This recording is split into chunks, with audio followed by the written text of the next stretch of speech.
അസ്തമന സൂര്യന്റെ കിരണങ്ങൾ തഴുകുന്ന സൂര്യകാന്തി പൂക്കൾ കാഴ്ചയുടെ ആഘോഷമാണ്. മഞ്ഞപ്പട്ട് പുതച്ചുപോലെ സുന്ദരപാണ്ഡിപുരത്തെ സൂര്യകാന്തി പാടങ്ങൾ. വിളവെടുപ്പിന് ഇനിയും ഒരു മാസത്തോളം കഴിയും. അതുവരെ ഈ സൂര്യകാന്തി പൂക്കളുടെ സൗന്ദര്യം കണ്ണിന് കുളിർമയായി ഇവിടെ ഉണ്ടാകും.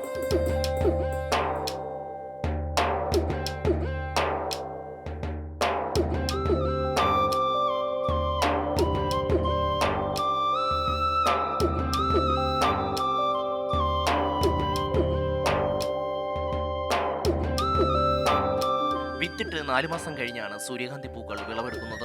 കൃഷിക്കാർക്ക് ഏറെ ലാഭം നേടിത്തരുന്ന കൃഷിയാണ് സൂര്യകാന്തി. 100 കിലോ സൂര്യകാന്തി വിത്തിന് 3000 രൂപയായിരുന്നു കഴിഞ്ഞ സീസണിൽ വില.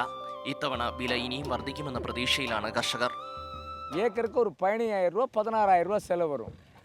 இது ஏக்கருக்கு ஒரு 35000 ரூபா ஏக்கருக்கு கிடைக்கும். குண்டல் 3000 3500 ரூபா வரைக்கும் கொள்முதல் கிடைக்கும். ഒരു ഏക്കറിൽ സൂര്യകാന്തി കൃഷി ചെയ്താൽ 10 കിൻഡൽ വിളവ് ലഭിക്കും. ഒരു ഏക്കറിന്റെ പരമാവധി ചെലവ് 15000 രൂപ. 15000 രൂപ കർഷകന് ലാഭം. இப்போ மார்க்கெட்டில் வந்து ஒரு கிலோ 30 ரூபாய்க்கு நாங்கள் கொடுத்துட்டுருக்கோம். இந்த வருஷம் 35 ரூபாய்க்கு போகும்னு எதிர்பார்க்குறோம். இந்த வருஷம் நோய் எதுவும் இல்லாமல் நல்ல முறையில் கிருஷி இருக்குது. இன்னும் 60 நாளில் ஹார்வெஸ்ட் பண்ணும். கிருஷி நல்லா இருக்குது. வளம் வந்து இப்போ இதுதான் ரசாயன உரம் தான் போட்டுட்ருக்கோம். பயோ ஒன்றும் போடுறதில்ல.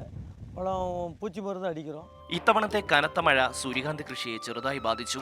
മഴ പെയ്താൽ പൂവുകൾ ചീഞ്ഞു പോകും. സിനിമാ പ്രവർത്തകരുടെ പ്രിയപ്പെട്ട ഇടമാണ് സുന്ദരപാണ്ഡിപുരം. റോജ, അന്യൻ, സൂത്രധാരൻ തുടങ്ങിയ സിനിമകളുടെ നിരവധി ഭാഗങ്ങൾ സുന്ദരപാണ്ഡിപുരത്താണ് ഷൂട്ട് ചെയ്തത്. തങ്ങൾക്കൊരിക്കലും നഷ്ടം വരാത്തതാണ് സൂര്യകാന്തിയുടെ കൃഷിയെന്ന് കർഷകർ പറയുന്നു. കഴിഞ്ഞ തവണ കിൻഡലിന് 3000 ആയിരുന്നെങ്കിൽ ഇത്തവണ അത് 4000 ആകുമെന്ന പ്രതീക്ഷയിലാണ് കർഷകർ. സുന്ദരപാണ്ഡിപുരത്ത് നിന്ന് ക്യാമറമാൻ ഷാനവാസ് ഫരീദിനോടൊപ്പം ഷമി പ്രഭാകർ, മാതൃഭൂമി ന്യൂസ്.